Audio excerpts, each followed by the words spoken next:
And so welcome back to Comfort Skills, the presentation for people in chronic pain, how to raise your comfort level. What I'm going to do is continue describing the comfort wheel here, and we last looked at enjoying there at the bottom right. These are, again, categories of skills that can help people increase their comfort level around the pain. So we're looking then next to that to the left, which is rethinking skills. And that, of course, is how to change thoughts that bring us down. In other words, to catch negative thoughts before they catch you. And I'll go over some of those skills and how that can help, because often negative thoughts will lead to negative feelings, which then sensitize your nervous system to chronic pain.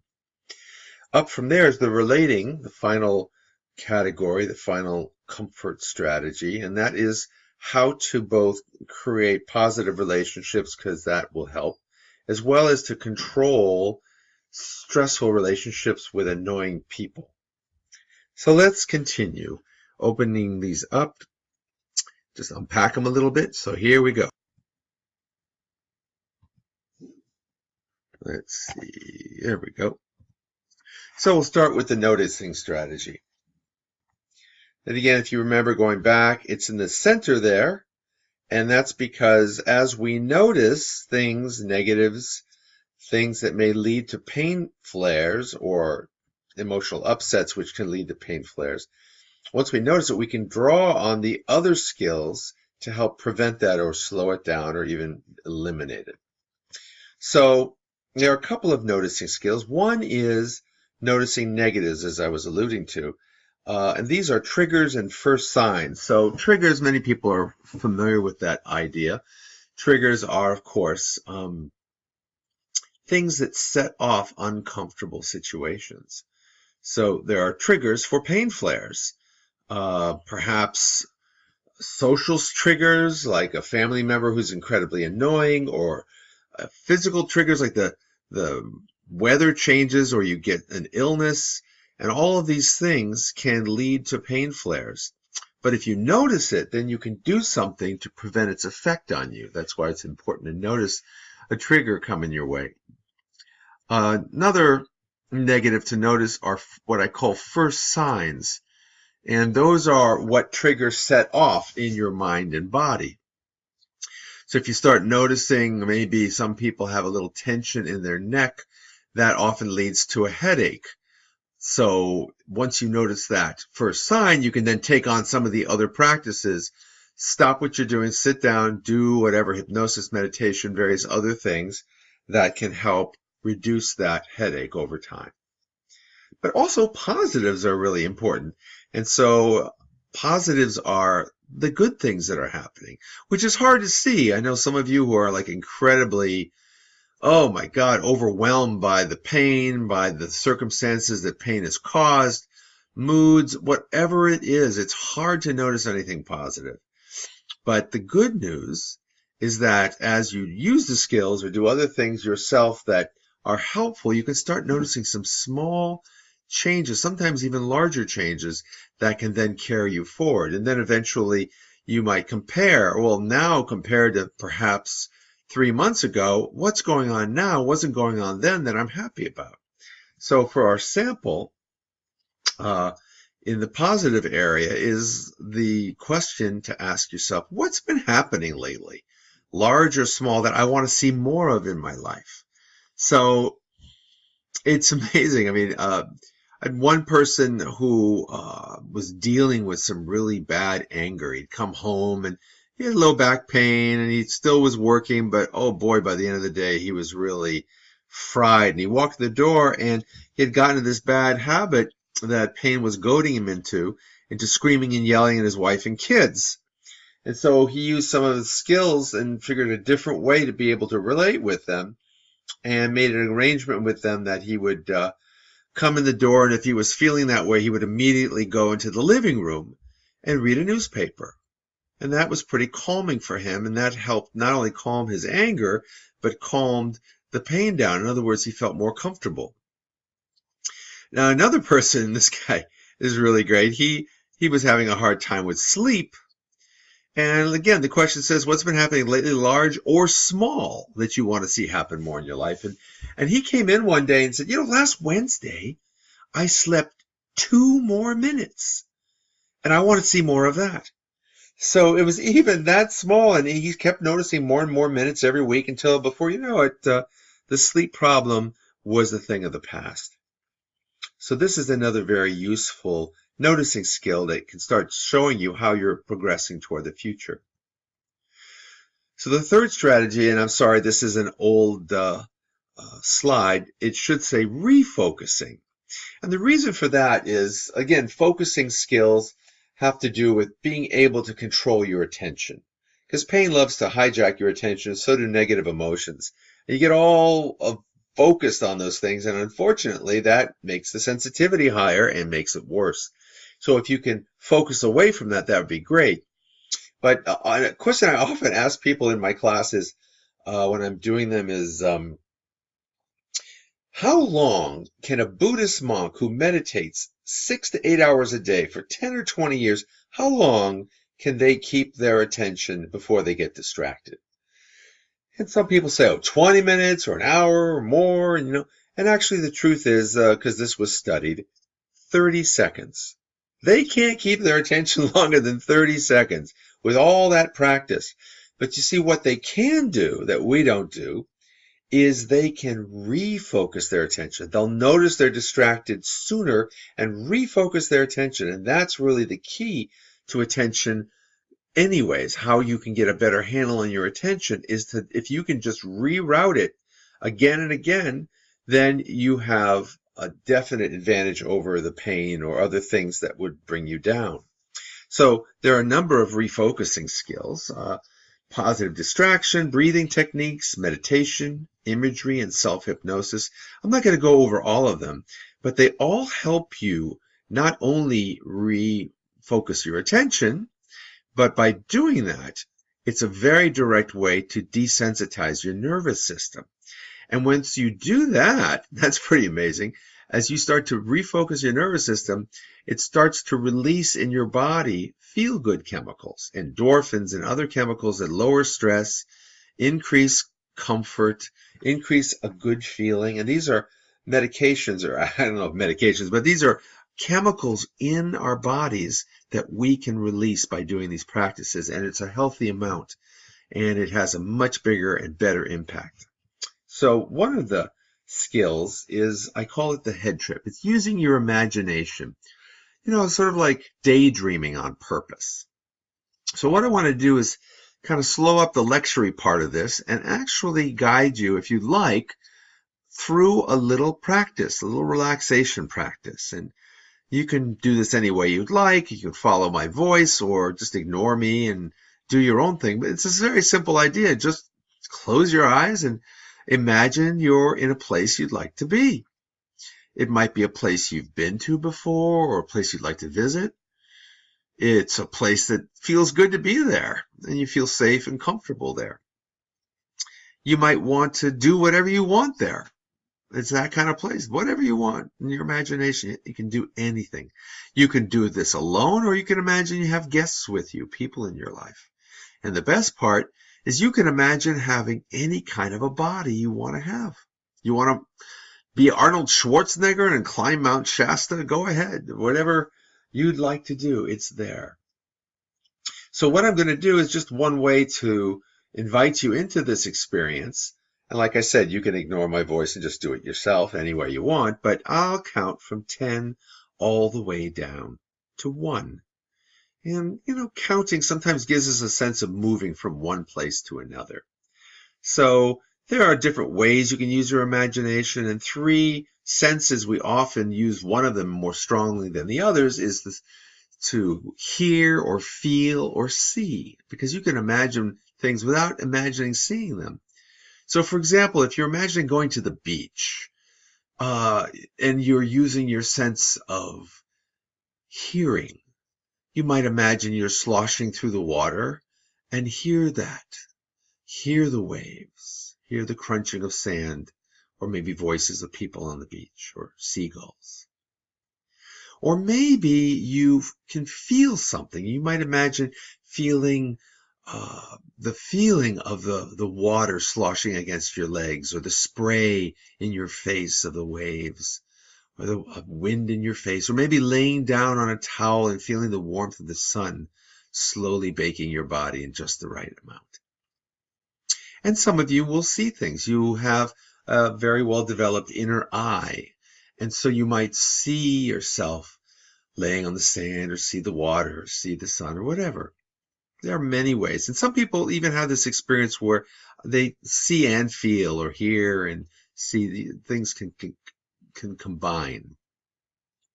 So what I want to do is count from 10 down to 1, and just to invite you to follow those numbers to the place you want to go. So when you get to 1, if not before, you'll be there in some way. So here I go. 10, 9, 8, 7, 6, 5, 4, drifting down to 3, 2, and 1, all the way down. Imagining you're visiting any place you'd like right now, doing whatever you want there, alone or with guests, and with any kind of body, taking some quiet time now to enjoy this place.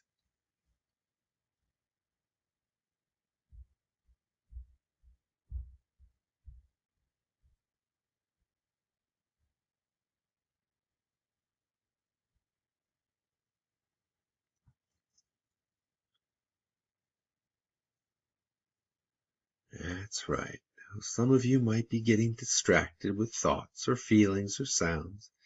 Very normal. When you notice you're distracted, just let it go and drift right back to the trip.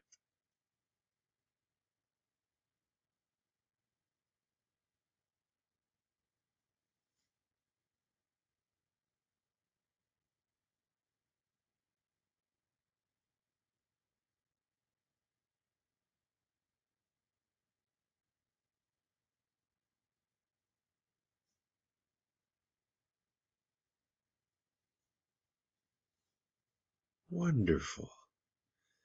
Now you can do this longer on your own, but just for time, for now, I'm going to invite you to come back to the room. You can either follow the numbers from 1 all the way up to 10, or return any way you'd like. 1, 2, 3, leaving behind what you'd like to leave far behind. 4,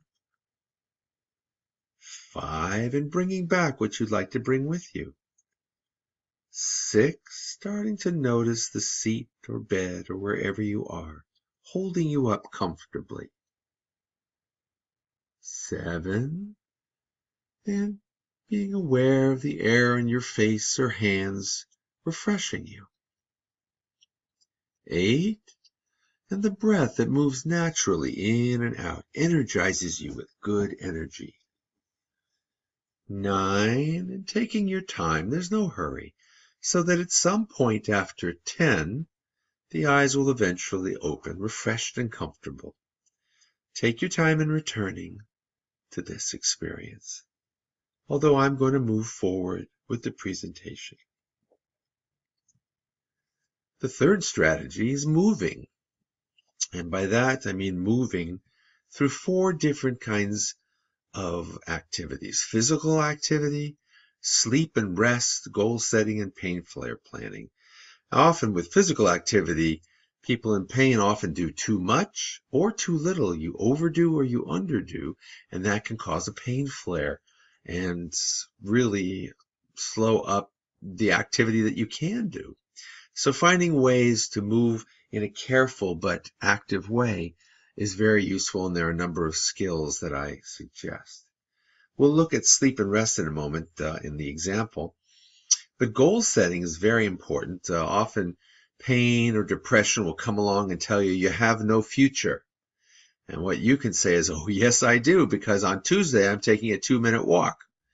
Now, that might sound really small, but when you are setting a goal, it's good to move toward it with what I call baby steps, just really small little steps toward your goal so you don't overwhelm yourself or do too much. So if it's an exercise goal, a 2-minute walk might be really doable for many of you. And then you can slowly build that up to a 3-minute walk and 4 and so on and so forth. Pain flare planning is just a way to help folks not be overly shocked and surprised when the pain flare comes, because they have a plan they've written down of things they can do to get more comfortable to ride it out. Often that's kind of like a fire drill in a school, that once you go through the fire drill, once you know the plan to get safe, then you don't panic when the alarm goes off.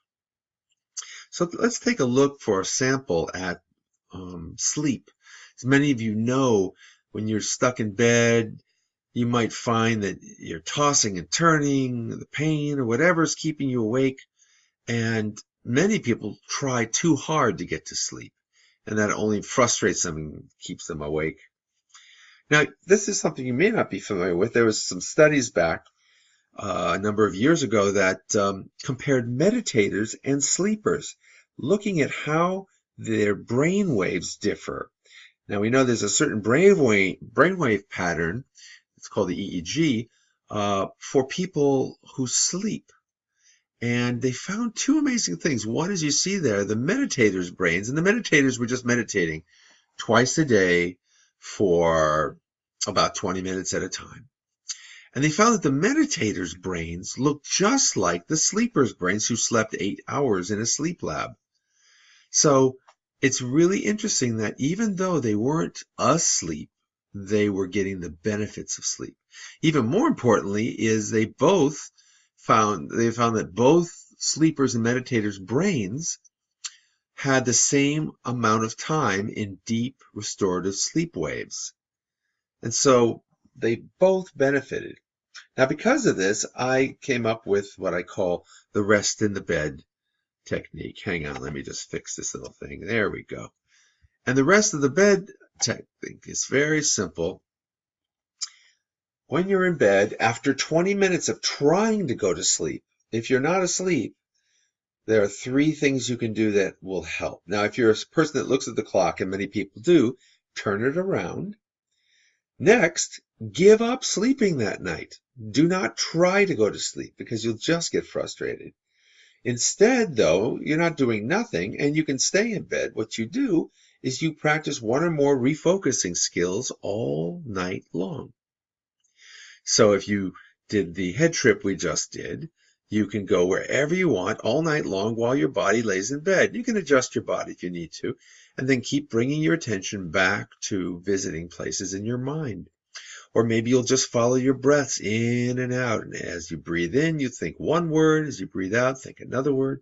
I like to suggest people, as they breathe in, think deeply. And as they breathe out, think something like calm or relaxed or peaceful. And you just do that all night. Now, 2 things can happen. Either you're going to fall asleep, or even if you don't, but you keep practicing, your brain will go into a sleep pattern, and you'll have a better morning. So that's how this works. The 4th strategy is enjoying. Look at those happy people. And let me tell you, it's almost crazy, but if you, or as you start to do things that are enjoyable, it can start raising your mood, and that decreases the sensitivity in your nervous system, which means the pain goes down, or at least it's more comfortable. You're more comfortable around it. So these enjoying skills invite you to bring more of that happiness into your life. It comes from a field called positive psychology.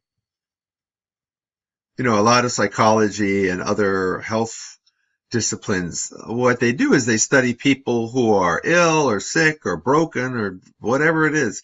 And these folks, the positive psychologists, said, let's study people that are happy. What makes them happy? And so from those researches that have been happening since the mid-90s, they discovered many important things to raising a person's mood and their health. three areas, broad areas that I categorize these skills under is one is enjoying right now. So you could have fun right now, create what I call a fun menu.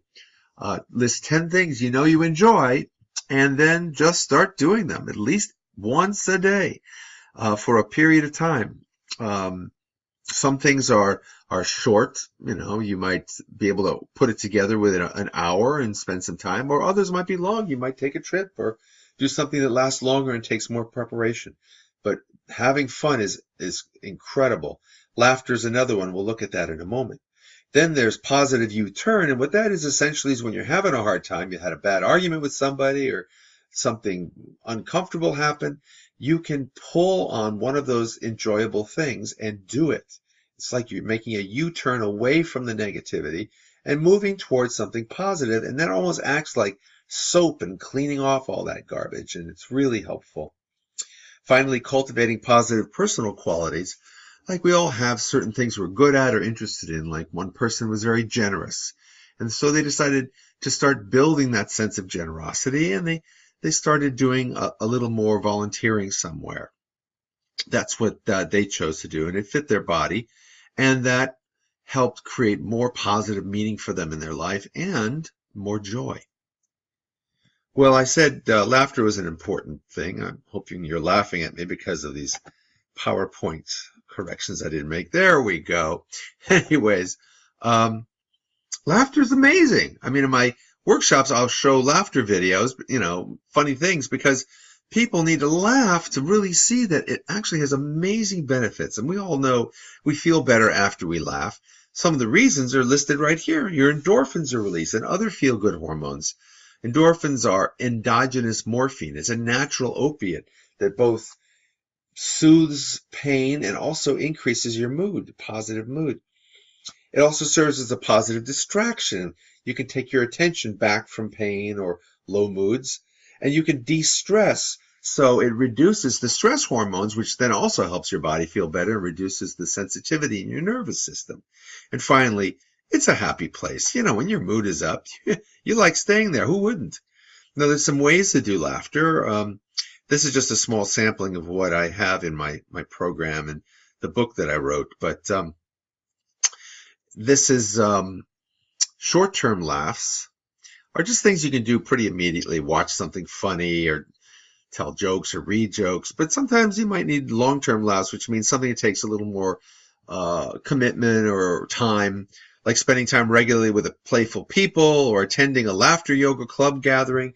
Laughter yoga is this international group. I mean, there's 6,000 clubs over 68 countries, and that was my last count a couple of years ago. It just keeps growing, and they're free, and you just find where's the laughter yoga club gathering. It's about a half an hour, and there's a laughter yoga leader, and they're trained to basically show you how to be playful, do some playful games, and everybody can't stop laughing. First you're faking laughing, and then suddenly you're laughing. And we know from research that even if you fake laughter, your brain doesn't know the difference, and you get a lot of those benefits. So I highly recommend going to a laughter yoga club. You can also attend a comedy class or a theater group, or even go to comedy clubs. There are many ways to do laughter. In fact, in one study, they looked at people who had a first heart attack. And one group, they just did the usual rehab. The other group, they did the usual rehab, but also told them to laugh every day for 30 minutes. Whatever gets them to laugh. They're 2-year-old or watching a movie or whatever it is. And they found by the end of the year that out of 100 people in the group that did not laugh, out of 100 people, 40 of them had a second heart attack. But in the group that did laugh, out of 100 people, 8 of them had a second heart attack. So you see, it's really powerful in preventing all kinds of health problems. Laughter is amazing. So is smiling, by the way. The fifth strategy is rethinking.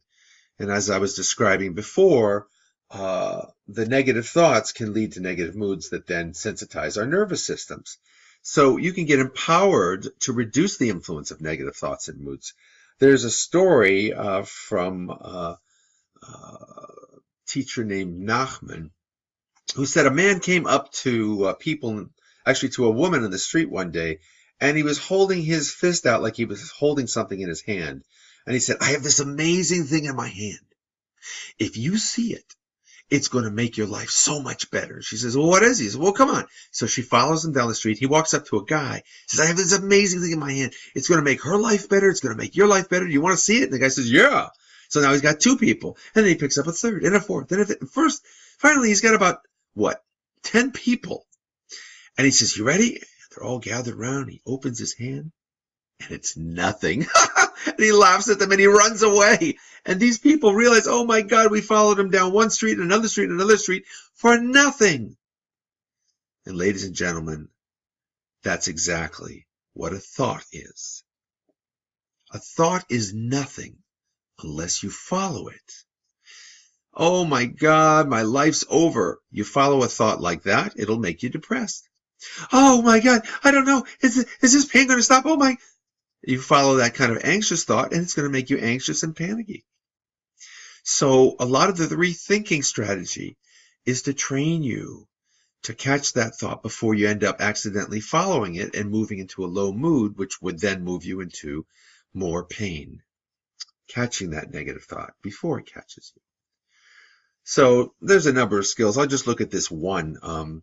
Jennifer, she was a model I worked with, and wonderful young woman. Unfortunately, she fell down some steps, hurt her back and neck, and created a chronic pain problem. And, she ended up gaining like 40 pounds. It was really sad, for a model. That's like terrible. And she was suicidal and depressed. But we worked together for a while, and she started using some of the skills. And she came in one day, and she said, I finally got it. And I said, great. What'd you get? She said, I realized that this whole time I was in the middle, and pain and depression were all over me. And now I decided I'm going to put them in the middle, and I'm all over them. I said, really? Well, what'd you do? She said, holding her hand up, she said, every time those thoughts come to me, I say, I'm not going there. Not going there. And she would do this in her mind, too. She wouldn't just speak it out.